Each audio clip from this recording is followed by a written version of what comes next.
Good morning. मार्गी मॉर्निंगमध्ये तुमचं स्वागत आहे.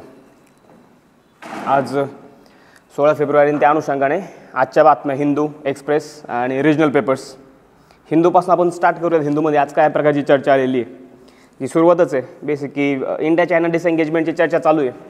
वर्तमानपत्र वाचताना आपल्याला एक गोष्ट आणखी काय लक्षात घेतली पाहिजे की ते रिपोर्टिंग कोण करते. की समजा इंडिया चायना डिसएंगेजमेंटचा इश्यू आहे. पहिलं तर सिलेबस आपलं काय सांगतो, इंडिया आणि नेबरहुड आहे, बॉर्डर डिस्प्यूट. पॉलिटिकल सायन्ससाठी तो बॉर्डर डिस्प्यूट आणि India China directly relevant topic आहे आपल्यासाठी.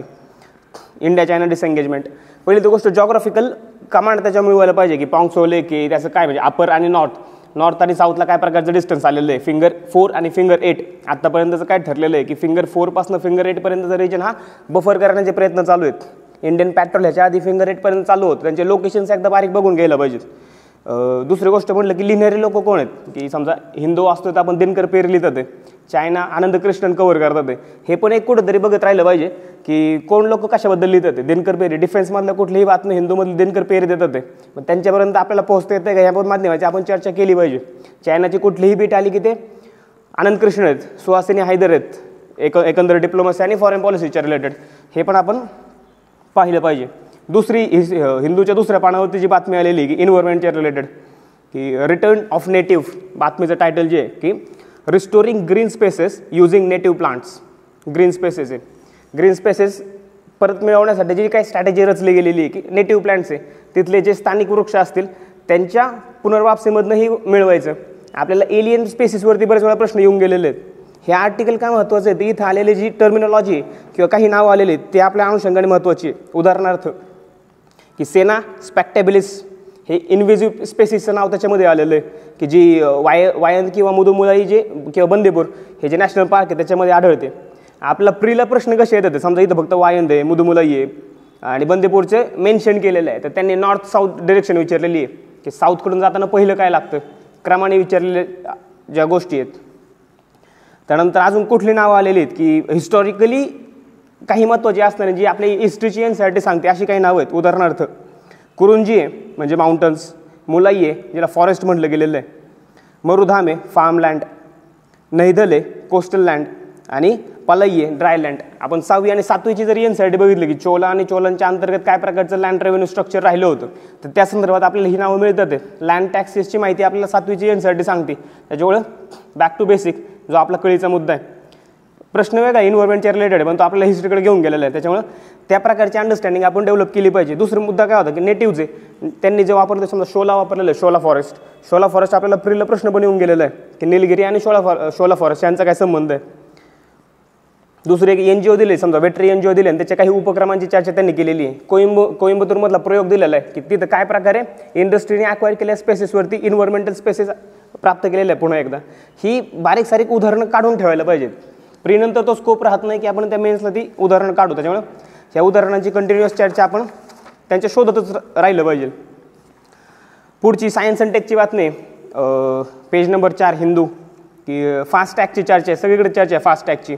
आपल्या अनुषंगाने इन्क्वायरी काय पाहिजे की कुठली तंत्रज्ञान कुठलं वापरलेलं आहे. समजा रेडिओ फ्रिक्वेन्सी आयडेंटिफिकेशन की यूज ऑफ रेडिओ वेव्ज आणि त्यांच्या माध्यमातून फास्ट टॅगचा वापर आहे. मग हे रेडिओ वेव्ज आणि त्यांच्या ॲप्लिकेशनबद्दल एकदा पाहायला पाहिजेत. त्या डिफरन्स काय प्रकारे पडतात ते. फास्ट टॅग 5 वर्षासाठी लागू आहे.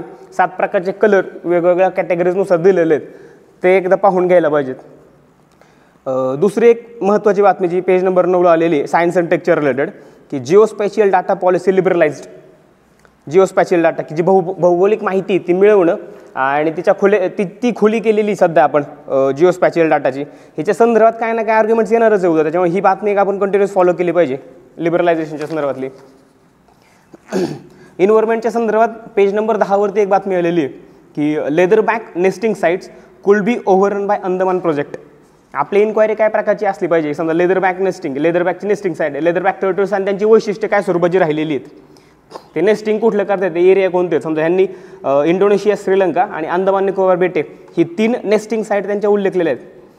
शेड्यूल 1 मध्ये आपल्या जो वाईल्ड लाईफ प्रोटेक्शन ॲक्ट 1972चा त्याच्या अंतर्गत शेड्यूल 1 मध्ये IUCNचं स्टेटस काय प्रकारचं राहिलेलं आहे. ते सर्वात मोठं टर्टल आहे का. प्रिलला ह्याच्या संदर्भातले प्रश्न विचारून झालेले आहेत आपले लेदरबॅकच्या संदर्भातले. तर national marine turtle action plan आहे. त्या प्लॅनची एकदा वैशिष्ट्य आपण चेक करून घ्यायला पाहिजे. हिंदूमधले दुसरे आपण म्हटलं ना की एडिटोरियल्स महत्त्वाचे आहेत हिंदूमधले की कोणी लिहिले आणि काय काय लिहिलेलं आहे. समजा इस्रायल आणि पॅलेस्टाईन आहे, लिहिणारे साक्षात मोहम्मद अय्यूब आहेत, की आपल्याला मिडल ईस्ट आणि इकडे पाकिस्तान अफगाणिस्तान समजून घ्यायचं म्हटलं मोहम्मद अय्यूब वाचण्याशिवाय पर्याय नाही आहेत आपल्याला. पॅलेस्टाईनचा इश्यू म्हणजे आज एकंदर 4-5 पेपर बघितले तर इस्रायलचं नावच 6 ते 7 वेळा आलेलं आहे. मग हातासरशी इंडिया आणि इस्रायल संबंध बघून घ्यायला पाहिजे. पॉलिटिकल सायन्सला यंदा आलेला प्रश्न काय होता की 2014 नंतरच्या इस्रायल आणि भारत संबंधांची चर्चा करा. नॅचरल पार्टनर आहे का, असा पण प्रश्न आपल्याला विचारून झालेला आहे. त्याच्यामुळे त्या अनुषंगाने सगळ्याच गोष्टी बघायला पाहिजेत. आर रामकुमार टीसचे प्राध्यापक आहे, जे ॲग्रिकल्चर टॅक्सेशन संदर्भात लिहितात आहे. ती एक गोष्ट महत्त्वाची आहे आपल्या अनुषंगाने, की structural reforms for national new education policy 2020. Governing body जे विद्यापीठ आणि जी काही स्वायत्त कॉलेज आहे त्यातली जी काही गव्हर्निंग बॉडी आहे तिच्या नियमनासंदर्भात नेमणुकीसंदर्भातले पण रिफॉर्म ह्या एज्युकेशन पॉलिसीच्या माध्यमातून चर्चेला घेतले पाहिजेत. ही चर्चा आज आलेली आहे. डाटा पॉईंट जे येतं हिंदूला, डाटा पॉईंट आहे की बँकिंग अँड इज डिसकंटेंट. ती स्टिग्लिट्सची परिभाषा आहे ग्लोबलायझेशन अँड डिसकंटेंट्स प्रमाणे. बँकिंग अँड इज डिसकंटेंट आपल्या अनुषंगाने डाटा आहे मेनसाठी आपण कुठल्या गोष्टी उचलू शकतो. त्यांनी चर्चा केली ती CMSची चर्चा आहे. समजा तिथं मेन्शन नाही आहे पण डाटा त्या अनुषंगाने आलेला आहे की RBIची CMS आहे, कंप्लेंट मॅनेजमेंट सिस्टम आहे. मग ते प्रीला ते एक्सपेक्टेड प्रश्न आहे आपल्या, कंप्लेंट मॅनेजमेंट सिस्टम काय प्रकारची राहिलेली आहे. RBIची कन्झ्युमर ग्रीव्हन्सेस रेड्रेसल स्कीम आणि ओम्बड्समॅन स्कीम आहे, त्या दोघांच्या संयुक्त विद्यमानानं आता सगळ्याच्या डाटाची चर्चा हिंदूने केलेली आहे. दुसरी गोष्ट आणखी एक महत्त्वाची म्हटलं ना की 100 इयर आगो आलेलं आहे हिंदूमध्ये, की गांधींचं एक स्पीचेस दिले त्यांनी. तर ते काय महत्त्वाचं आहे आपल्याला आजसाठी, की आता सगळ्या पॅन्डेमिकचा जो चर्चा झालेली, पॅन्डेमिकच्या चर्चेनंतर आरोग्याचा प्रश्न महत्त्वाचा राहिला होता. आणि आपल्याला मॉडर्न डॉक्टर नावाने एसे पण येऊन गेलेलं आहे 96-97च्या संदर्भात. त्याच्यामुळे ही एक गोष्ट आपल्याला महत्त्वाची राहते की गांधी स्पीच आहे. TB कॉलेज आहे, TB कॉलेज दिल्लीमध्ये दिलेलं स्पीच आहे की I hold strange views on medicine and hospital and have scrupulously avoided any special contact with such institutions. Decolonisation बॉडीच्या संदर्भात हे गांधींची भूमिका महत्त्वाची आहे आपल्याला, की गांधींनी वेस्टर्न मेडिसिन्सला नेहमीच नकार दिलेला आहे.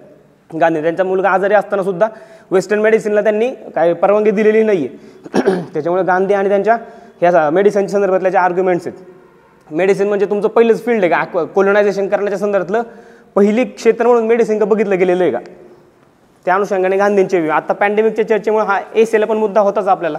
त्यात हे गांधींचं जे स्पीच आहे ते आपल्याला महत्त्वाचं ठरू शकतं. एक्सप्रेसमध्ये काय चर्चा आलेली, इंडियन एक्सप्रेस, की एक्सप्लेन पेज महत्त्वाचं आहे. समजा तिथून आपण स्टार्ट केले की एक्सप्लेनमध्ये काय चर्चा आलेली आहे, की मॅन्डरिन डक आसाममध्ये दिसलेले आहेत. पहिले कधी दिसले होते 1902 नंतर आत्ता पहिल्यांदा दिसलेत. याच्या आधी नागालँडमध्ये एकदा दिसलेले आहेत. की कुठं सापडलेत ते, माघोरी मोपतांग बिल जे की वेटलँड आहे, पाणथळ प्रदेश आहे, ते तिथं आता हा मॅन्डरिन डक आहे, तो बदक आहे, तो दिसलेला आहे. आता आपली इन्क्वायरी काय आहे, जे मागच्या वेळेस पण चर्चा केली होती आपण, की त्याचं IUCN स्टेटस काय प्रकारचं आलेलं आहे, त्याचं हॅबिटेट काय प्रकारचं राहिलेलं आहे, नेस्टिंग साईट कुठल्या राहिलेल्या आहेत. समजा काय प्रकारचं हॅबिटेट सांगितलं जातं की ईस्ट एशियात प्रामुख्याने आढळणार आहे.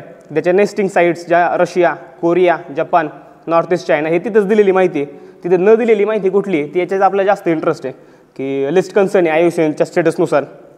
सायंटिफिक नेम तिथं दिलेलं आहे. सायंटिफिक नेम त्यांनी बऱ्याच वेळा विचारलेलं आहे की इन्व्हेजिव्ह स्पेसिसचं सायंटिफिक नेम देऊन काय प्रकारची कुठली प्रजाती आहे, असं 2015 साली पण आपल्याला आलेला प्रश्न आहे प्रिलिम्सला. आता समजा इथं माघोरी मोपतांग बिलचा संदर्भ आलेला आहे, तिथं फक्त एवढंच उल्लेख आहे. पण आपल्या अनुषंगाने ती इन्क्वायरी वाढवली पाहिजे आपण, की माघोरी मोपतांग बिल आहे आसाममधलं आहे. समजा की इम्पॉर्टंट बर्ड एरिया आहे, मग बर्ड एरिया सांगणारी बॉडी कोणती आपली, बॉम्बे नॅचरल हिस्ट्री सोसायटी आहे. तिचं मग प्रतीक काय स्वरूपाचा आहे त्याची चर्चा आपल्याला करायला पाहिजे. दुसरी गोष्ट की हे मोपतांग बिल आहे, समजा कुठल्या नद्या आहेत, त्यांनी नद्यांवरती बऱ्याच वेळा प्रश्न विचारले की ही नदी जाते का. इथं महत्त्वाचं काय आहे की ते दिब्रू सायखोवा नॅशनल पार्कचा भाग आहे. दिब्रू सायखोवा उत्तरेकडनं ब्रह्मपुत्र आणि लोहित आहे आणि खालून दिब्रू नदी गेलेली आहे. ह्या नद्या एकदा पाहून घ्यायला पाहिजेत. तिथं आढळणारे इंडेमिक बर्ड्स त्यांनी तिथंच आहे, स्पेसिफिकली इंडेमिकचा अर्थ तिथंच आढळणारे पक्षी त्यांनी मेन्शन केलेले आहेत, की ब्लॅक बिस्टेड पॅरोट बिल आणि माश बॅबलर. आता हे दुसरं हे जे आहे की माघोरी मोपतांग बिल हे दुसऱ्या एका कारणानं पण गेल्या वर्षी चर्चेत होतंच, की ऑइल स्पिलचा इन्सिडेंट झालेला होता आणि ऑइल स्पिलमुळे ती चर्चा होती. ऑइल स्पिल गेल्या 2 वर्षापासून जॉग्राफीसाठी आपल्याला एक्सपेक्टेड प्रश्न आहे, त्या संदर्भातली पण आपण इन्क्वायरी हातासरची केलेली पाहिजे. जुने प्रश्न बघितले तर वेटलँडवरती कंटिन्युअस आलेलेच आहे, की प्रीला तर येतातच आहे, रामसर विचारून झालेलं आहे 2 वर्षापूर्वी. मेन्सला 2018ला आहे वेटलँड आणि एक्सप्लेन रामसर कन्सेप्ट ऑफ यूजच्या संदर्भातली आलेली आहे. मॅन्डेरिंग डक. एक्सप्लेनमध्ये दुसरी जी गोष्ट सांगितलेली आहे की ते पेट्रोल डिझेलच्या किमती वाढतात आणि त्या अनुषंगाने त्यांनी चर्चा केलेली आहे. पेट्रोल डिझेलच्या वाढत्या किमती, इथं प्राईस मेकॅनिझम काय प्रकारे ठरवलं जातं की ते जीएसटीच्या अंतर्गत अजून आलेली गोष्ट नाही आहे. केंद्र सरकारचा वाटा एक्साईज ड्युटीचा आहे, तो कितपत जातोय आणि राज्य सरकारांचा सेल्स टॅक्स लागतोय आणि त्याची किंमत वाढण्याची जी लॉजिक आहे ते वन वे स्ट्रीट आहे. आंतरराष्ट्रीय म्हणजे त्याला ट्रेड पॅरिटी प्राईस म्हटलं गेलेलं आहे, जो फॉर्म्युला ट्रेड पॅरिटी प्राईस, की आंतरराष्ट्रीय किमती काय प्रकारच्या त्याच्यानुसार इथं बदल होतोय का, पण ती वन वे स्ट्रीट राहते. One way in the sense की आंतरराष्ट्रीय मार्केटमध्ये किमती वाढल्यानंतर इथल्या किमती वाढतात आहे, पण कमी झाल्यानंतर इकडूनच्या किमती कमी होत नाही आहे. की राज्यांच्या महसुलाचा जो प्रश्न आहे तो याच्यातून आपल्याला राज्याच्या महसुलाच्या प्रश्नाकडं पाहता येतं. यातल्या आपल्या प्रीच्या अनुषंगाने महत्त्वाच्या गोष्टी कोणत्या होत्या की ट्रेड पॅरिटी प्राईस काय प्रकारची आलेली आहे, इम्पोर्ट पॅरिटी प्राईज आहे आणि एक्सपोर्ट पॅरिटी प्राईज आहे. ह्या टेक्निकल गोष्टी थोडी इन्क्वायरी करून घ्यायला पाहिजे. टेक्निकल गोष्टींची इन्क्वायरी की मागं म्हटलं होतं टेक्नो लिगल कॉन्स्टिट्युशनल मोरल हा जो चौकट आहे त्या चौकटीतून वर्तमानपत्रांचं अनालिसिस आपल्याला करता येतं. समजा आता दिशा रवीची केस झालेली आहे तर आपला सबस्टँटिव्ह पातळीवर आपल्याला किती जायचं ते नंतर ठरू, पण आधी टेक्नो लिगल इन्क्वायरी त्याची करून घ्यायला पाहिजे. त्यात काय माहिती दिलेली होती समजा की सेक्शन 80 आहे CRPCचा की arrested person produced before magistrate within jurisdiction of arrest, म्हणजे बेंगळुरूला जर अटक केली असेल तर तिथल्याच न्यायाधीशांसमोर ती गोष्ट गेलेली पाहिजे. आर्टिकल 22 आहे आपला अरेस्ट अँड डिटेन्शनच्या संदर्भात. ही आपली इन्क्वायरी ही टेक्निकल जास्त झाली पाहिजे. दिशा रवीची केस झाल्यानंतर टेक्निकल इन्क्वायरी सेक्शन 80 आणि आर्टिकल 22 ह्या गोष्टी आपल्याला इथिक्सच्या केस स्टडीमध्ये पण लागणार आहे. जेव्हा इथिक्सच्या केस स्टडी आपण स्पेसिफिक चर्चा करूयात की त्यावेळेस हे मायन्यूट डिटेल आपल्याला महत्त्वाचे ठरतात आहे.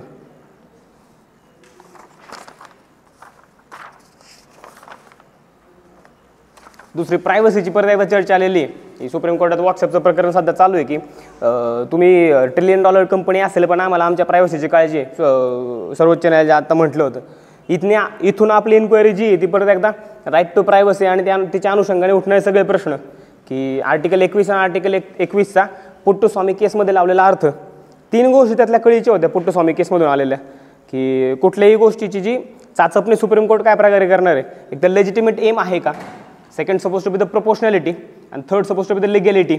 या 3 गोष्टी आहेत. या 3 गोष्टींच्या माध्यमातून त्या शासकीय व्यवहारांचं किंवा राज्य संस्थेच्या कुठल्याही कृतीचं ते खाजगीकरणाच्या अनुषंगाने विश्लेषण सुप्रीम कोर्ट करते.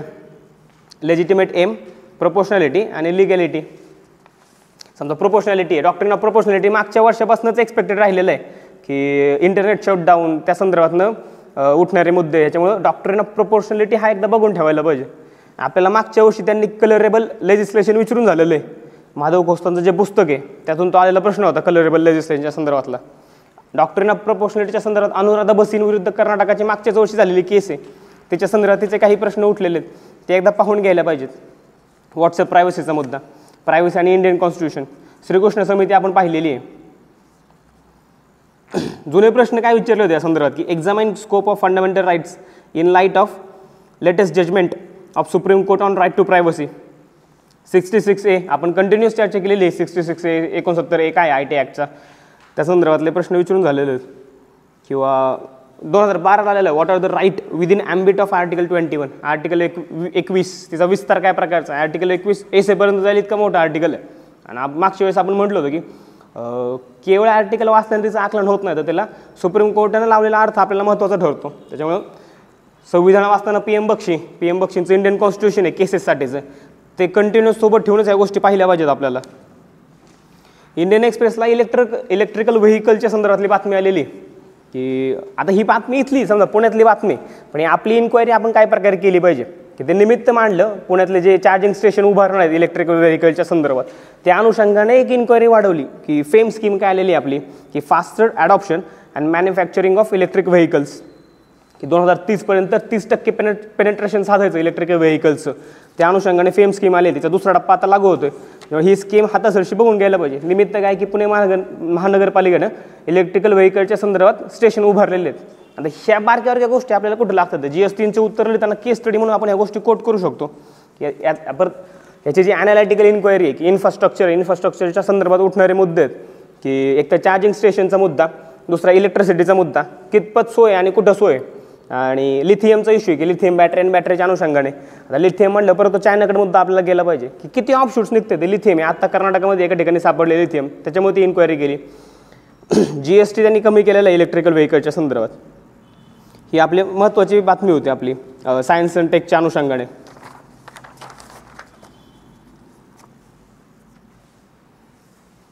GS1च्या अनुषंगाने एक बातमी आलेली की लडाखमध्ये एका गुहेमध्ये ती काजळी सापडलेली सूट, की आधीपासून तिथं मानवी वास्तव्य होतं ही गोष्ट सिद्ध करण्यासाठी ही बातमी आलेली आहे. लडाख आणि लडाखमधली जी जॉग्राफी आहे आपल्या अनुषंगाने प्रश्न कुठं जाऊ शकतात किंवा काय बघणं अपेक्षित आहे. एक तर सिल्क रूट बघणं अपेक्षित आहे उल्लेख आल्या कारणानं, आणि दुसरी गोष्ट बुद्धिझम आणि लडाख त्यांनी मोनेस्ट्री विचारून झालेलं आहे. आपल्याला प्रिलिम्सला मोनेस्ट्रीचा प्रश्न विचारून झालेला आहे. निमित्त हे असेल की एका गुहेमध्ये काजळी सापडली आणि मानवी अस्तित्वाविषयीचे किंवा मानवी जीवनाविषयीचे ते जे पुरावे सापडलेले आहेत त्याच्यामुळे ही चर्चा चालू झाली. पण आपली इन्क्वायरी सिल्क रूट आणि इकडे बुद्धिझम आणि तिथं आढळणारे मॉनेस्ट्री इथपर्यंत आपण जायला हवं. अर्बन कोऑपरेटिव्ह बँकच्या संदर्भातला इश्यू आहे की एक्सप्रेसच्या चर्चा आता आपण करतो की सिलेबस इंडियन इकॉनॉमीचे जे इश्यू आहेत की हे गेल्या वर्षापासूनच एकंदर चर्चेत असणारे मुद्दे आहेत की RBI आणि अर्बन कोऑपरेटिव्ह बँकचं नियमन काय प्रकारचं करायचं. मागच्या वर्षी बँकिंग रेग्युलेशन ॲक्ट 1949चा त्यामध्ये काही दुरुस्त्या केल्या गेल्या होत्या आणि सध्या विश्वनाथन कमिटी नेमलेली आहे, विश्वनाथन कमिटी. आणि अर्बन कोऑपरेटिव्ह बँकचं नियमन काय प्रकार हा त्याचा अलीकडचा कन्सर्न आहे आपल्यासाठी महत्त्वाचं म्हणून. दुसरी गोष्ट की समजा इंटरनॅशनल बॉडीवरचा एक प्रश्न आहे की WTOच्या फर्स्ट विमेन आफ्रिकन चीफ नेमले गेलेले आहेत, नायजेरियाच्या ज्या वुमेन आहेत. आता आपली इन्क्वायरी ही एक फॅक्च्युअल बीट नाही आहे. समजा हे MPSCला वगैरे आपल्याला महत्त्वाचे ठरू शकतं की कोण आहे समजा आफ्रिकन फर्स्ट नायजेरियातल्या. आपली इन्क्वायरी की ते निवडली कशी जाते, जनरल काउन्सिलचं त्या संदर्भातले मत काय होतं किंवा भूमिका काय बजावतं जनरल काउन्सिल. आणि WTOची एकंदर प्रश्न आपल्याला अपेक्षित काय आहे की US आणि US मुळे निर्माण होणारे प्रश्न. USने फंडिंग बंद केलं आणि WTOची जी डिस्प्यूट सेटलमेंट बॉडी ती आता गेल्या वर्षापासून चर्चेत आहे. निमित्त काय की हे नेमले आणि त्या अनुषंगाने आपण WTOची चर्चा करतोय. या प्रकारची इन्क्वायरी. जुने प्रश्न जर बघितलं 2016ला की 2016ला विचारलेला प्रश्न आहे broader aims and objectives of WTO plain आहे. WTOचं समजा आणखी काय प्रश्न आले, दोहा राऊंडवरती प्रश्न विचारून झालेला आहे की mandate of WTO critically analyse आहे आणि इंडियाचे त्याच्यावरचे स्टँड आहे ते विचारलेले आहेत. आणि आत्ता WTO एकंदर चर्चेत आहे की ते मरणपंथास लागलेलं आहे का, USने ज्या प्रकारचे जे फंडिंगच्या संदर्भातले किंवा नेमणुकीच्या संदर्भातले हस्तक्षेप चालू आहे त्याच्यामुळं ही चर्चा त्या निमित्ताने करायला पाहिजे. इंडियन एक्सप्रेस पेज नंबर 14 की GS2साठी आणि ज्यांचा पॉलिटिकल सायन्स ऑप्शनल आहे त्याच्यासाठी IR साठी आपल्याला महत्त्वाची बातमी. आपले परराष्ट्र मंत्री S जयशंकर म्हटलेत की Assam central to success of act east पॉलिसीच्या यशस्वी करण्यासाठी आसाम हे केंद्रवर्ती राहणार आहे. बातमीमधले मुद्दे काय त्या अनुषंगाने त्याची चर्चा आपल्याला करता येईल की जपानी राजदूत इथं उपस्थित होते. जपानचे बरेच इश्यू चालू आहे की जपान इंटरनॅशनल कोऑपरेशन एजन्सी आणि तिच्या माध्यमातून जे लाईव्हलीहूडचे रिलेटेड प्रोजेक्ट असे बरेच प्रोजेक्ट सध्या चालू आहेत की भारत जपान संदर्भांचा विचार करताना पुण्यातला समजा मुळामुठेचा जायकाने त्याला संदर्भातले बरेच अनुदान दिलेले आहे. मुळामुठेच्या संदर्भातलं आसाममध्ये गुवाहाटी वॉटर सप्लाय प्रोजेक्ट आहे. जेव्हा आपण परराष्ट्र धोरणाची चर्चा करणार की भारत जपान आहे समजा मगाशी भारत इस्रायल म्हटलं होतं की भारत इस्रायल समजा मगाशी चर्चा केली होती की मोहम्मद अयूब लिहितं ते पॅलेस्टाईनच्या संदर्भातली USची भूमिका काय प्रकारची राहिलेली आहे. समजा मटाला आजची बातमी आलेली की रास्तापेठेमध्ये इस्रायल आली बोर्डच लावलेला इस्रायल आलीचा ज्यू आणि जूनचं वास्तव्य काय प्रकारचं राहिलेलं आहे. ह्या गोष्टी आपल्याला फॉरेन पॉलिसीची चर्चा करताना महत्त्वाच्या आहेत की जो डिफरन्स आहे आपल्या उत्तरामधला तो डिफरन्स देण्यासाठी म्हणून आणि पीपल टू पीपल पातळीवरची जी चर्चा आहे कन्स्ट्रक्टिव्हिस्ट अप्रोच त्या अनुषंगाने ही महत्त्वाची राहणार आहे आपल्याला. आता काय म्हणले परराष्ट्रमंत्री काय म्हणत होते की कनेक्टिव्हिटी साधली पाहिजे व्हिएतनामपर्यंत. आता ह्याचं प्रीला कुठं सिग्निफिकन्स आहे तर त्यांनी आपल्याला एअरपोर्ट्स विचारले होतं ना एकदा की एअरपोर्ट्स त्यांनी विचारलेले की मला इकडून इकडे जायचं समजा की गुवाहाटीमधनं दुसऱ्या ठिकाणी जायचं हानोईमध्ये जायचं समजा तर कुठल्या मार्गाने मी गेलं पाहिजे. दुसरी गोष्ट की त्यांनी राजधानी विचारले आहेत नॉर्थ साऊथ आणि ईस्ट वेस्ट क्रमाने लावा म्हणून. त्या अनुषंगाने ही इन्क्वायरी आपल्याला करायला पाहिजे होती यांनी. आणि त्याच्यातून आपले जे दोन प्रश्न आपल्याला निर्माण होते एक तर ॲक्ट ईस्ट नावाचं धोरण कसं आलेलं आहे तिची Assam central to success of act east policy. मग ॲक्ट ईस्ट म्हणजे आधी लुक ईस्ट होती 91 साली की PV नरसिंहराव त्याच्यानंतर आलेली लुक ईस्ट आणि लुक ईस्टचा ॲक्ट ईस्ट होण्यामागं काय कारण राहिलेली होती. आणि हा जो ॲक्ट ईस्टचा प्रदेश आहे तो इंडो पॅसिफिक कसं बघतो act is through north east आणि मग परत 6 शेड्यूलची चर्चा आपल्याला करता येते की 6 शेड्यूल आणि मग ॲक्ट ईस्ट आहे. ॲक्ट ईस्टचे एक ॲनालायटिकल आर्ग्युमेंट्स आहेत. GS2साठी किंवा एकंदर म्हणजे आता इंडो पॅसिफिक हा जर जगाचा गुरुत्व मध्य बनत असेल तर मग ॲक्ट ईस्ट हे आपल्या त्या अनुषंगाने महत्त्वाचं ठरतं. GS2ला किंवा मग पॉलिटिकल सायन्स ज्यांचा IR वगैरे आहे त्यांना ही गोष्ट महत्त्वाची ठरू शकते. एक्सप्रेसमध्ये जो बारका कॉलम येतो एक जो एडिटोरियल पेज आहे त्या संदर्भात की आयडियाज ऑनलाईन नावाने, ते शक्यतो आपल्याकडून बघितलं जात नाही. बाकीच्या गोष्टी जे मेन एडिटोरियल्स आहे आपले समजा ते पाहून होत होते. तर जो आयडियाज ऑनलाईन ते काय वाचायला पाहिजे, समजा त्यात काय आर्टिकल आलेलं आहे की बजेटिंग फॉर वुमेन नावाने आर्टिकल आलेलं आहे. आपल्याला 2016 साली जेंडर बजेटिंगचा प्रश्न विचारून झालेला आहे की women empowerment in India need gender budgeting, what are the requirements and status of gender budgeting if in Indian context. Gender बजेटिंगची संकल्पना काय आलेली होती त्या आर्टिकलमध्ये, बजेटिंग फॉर विमेन, जो पेपरमध्ये फक्त मेन्शन आहे पण इंटरनेटवर ते अवेलेबल आहे, प्रचंड डाटा दिलेला आहे. तो एकदा काढून ठेवायला पाहिजे, आपला कामाचा आहे तो. त्याच्यावरचं जे एडिटोरियल आहे एक्सप्रेसमधलं की सी राजमोहन लिहितं ते new digital questions and answer, C Rajmohan. आता हा आपल्या दृष्टीने का महत्त्वाचं आहे की एक जिओपॉलिटिक्स ऑफ टेक्नॉलॉजी हा एसेपर्यंत जाणारा मुद्दा आहे आपला. आत्ताचा जो एसे आलेला होता आपल्याला की 125 मार्काला ते तितकं ब्लो होऊ शकतं. तर त्या अनुषंगाने छोट्या मोठ्या गोष्टी आपल्याला पाहायला पाहिजेत की सोशल मीडिया त्यातनं प्रभावित होणाऱ्या निवडणुका झाल्या. जे बिग टेक जायंट्स म्हणलं गेलेले आहे, ॲमेझॉन असेल, गुगल असेल, मायक्रोसॉफ्ट आहे, ह्या टेक जायंट्स आणि त्यांची इकॉनॉमिक सत्ता, individual rights versus state, disinformation आहे, फेक न्यूज आणि फेक न्यूज म्हणून वाढणारे प्रकार, डिजिटल जिओपॉलिटिक्स आहे, डिजिटल जिओपॉलिटिक्स आणि ग्लोबल डिजिटल गव्हर्नन्स, या सगळ्या मुद्द्यांना छेद देताना मग ही चर्चा आपल्याला गरजेची ठरते की डिजिटल युटोपिया साधताना जेव्हा राज्य परत आले अशी चर्चा आहे आपली की स्टेट इज बॅक. त्याच्यामुळे मग डिजिटलचे रेग्युलेशनचे वाद आता कंटिन्यू आपल्याला हे दिसतं. ते म्हणजे ऑस्ट्रेलियामध्ये दिसते, समजा ऑस्ट्रेलियाचे इश्यू चालू आहेत, EU जे डिजिटल मार्केट ॲक्ट चालू आहे, US मधले अँटी ट्रस्ट ॲक्ट आहेत की टेक कंपन्यांनी मोनोपोली न स्थापन करण्याच्या संदर्भातले, आपल्या CCIचे इथं काही कॉम्पिटिशन कमिशन ऑफ इंडिया तिचे काही इथले उपक्रम आहेत. ऑस्ट्रेलियाचा मुद्दा तर प्रचंड चर्चेचा आहे आत्ता. काय म्हणतात सी राजमोहन की digital holiday is over, states are back. जेव्हा ही चर्चा कुठं ना कुठं कंटिन्यू राहणारच आहे आपल्याला की एसेपर्यंतचं जे ब्लो होऊ शकतं की MEAने मागं कार्नेजी या थिंक टँकसोबत MEAने काही लेक्चर कंडक्ट केले होते की जिओपॉलिटिक्स ऑफ टेक्नॉलॉजी काय, आणि त्याचा आशयाचा आपल्याला एसीला आलेला होता 125 मार्काला. त्याच्यामुळे हे GS2मध्ये किंवा आपल्या IRच्या पार्टसाठी ही गोष्ट जास्त महत्त्वाची ठरते. चिपको टू चमोली, चिपकोने काय प्रकारचं डेव्हलपमेंटचं विजन कन्सिडर केलेलं आहे. चिपकोचा प्रश्न आपल्याला डायरेक्ट विचारून झालेला आहे. एक्सप्रेसचं एडिटोरियलची चर्चा करतोय आपण की 85ला विचारलेला प्रश्न आहे, what is Chipko movement about and what is it's significance. काय प्रकारचा सिग्निफिकन्स चिपकोचा राहिला होता. चिपकोच्या महिला योगदानाची एक वेगळी चर्चा आपल्याला करता येते. चिपकोने जी विकासाची संकल्पना बाळगली होती ती आत्ता महत्त्वाची आहे. एक प्रकारचं बायनरी उभं राहत असताना की पर्यावरण विरुद्ध विकास याच्या बायनरीमधून बाहेर पडण्यासाठी चिपको काय का परत वेगळ्या पद्धतीने बघायची गरज आहे का.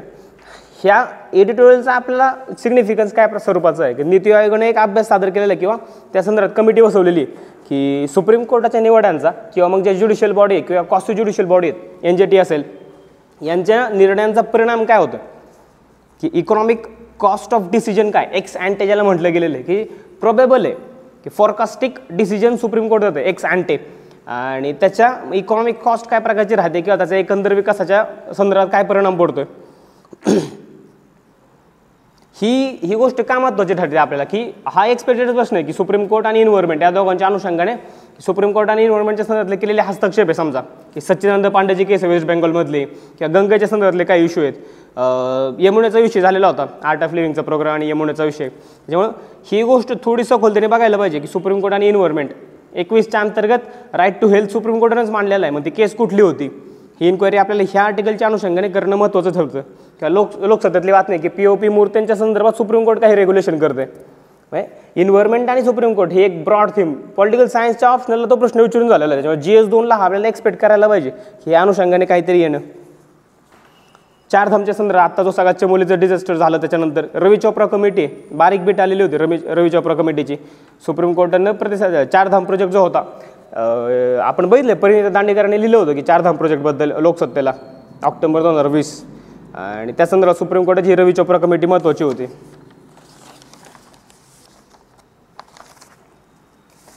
इस्रोच्या मानवी जे काही मिशन आत्ता इस्रो करू पाहतंय त्याची एक चर्चा एक्सप्रेसच्या मटा गाईडमध्ये केलेली. मटा गाईड मागं म्हटल्याप्रमाणे आपल्याला महत्त्वाचा सोर्स आहे बऱ्याच गोष्टींच्या आकलनासाठी.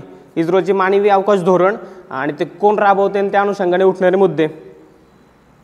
आपल्याला 2017ला प्रश्न विचारलेला की what are the obstacles to launching a manned space mission both in terms of technology आणि लॉजिस्टिक्स, दोन्ही अनुषंगाने चर्चा करा. किंवा 2016 आलेला प्रश्न आहे डिस्कस इंडियाज अचिव्हमेंट आणि सायन्स अँड टेक संदर्भातले भारतीयांच्या योगदानाची चर्चा करा. ते सोशल सेक्टरमध्ये आपल्याला काय प्रकारे उपयोगी राहू शकतं त्या अनुषंगाने ही बातमी आपल्याला इस्रोची महत्त्वाची ठरते.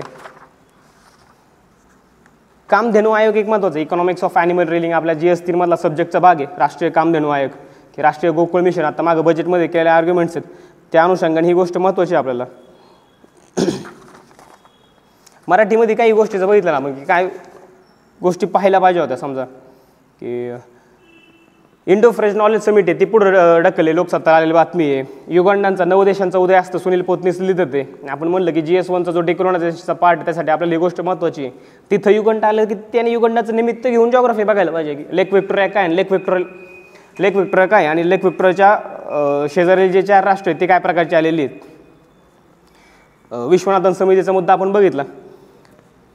ही एक चर्चा आजच्या पेपरमधली आपण केलेली की लोकसत्ता एक्सप्रेस, हिंदू आणि महाराष्ट्र टाइम्स याच संदर्भात आपण आपली चर्चा पुढे कंटिन्यू ठेवू. तात्पुरता आपण थांबूयात. धन्यवाद.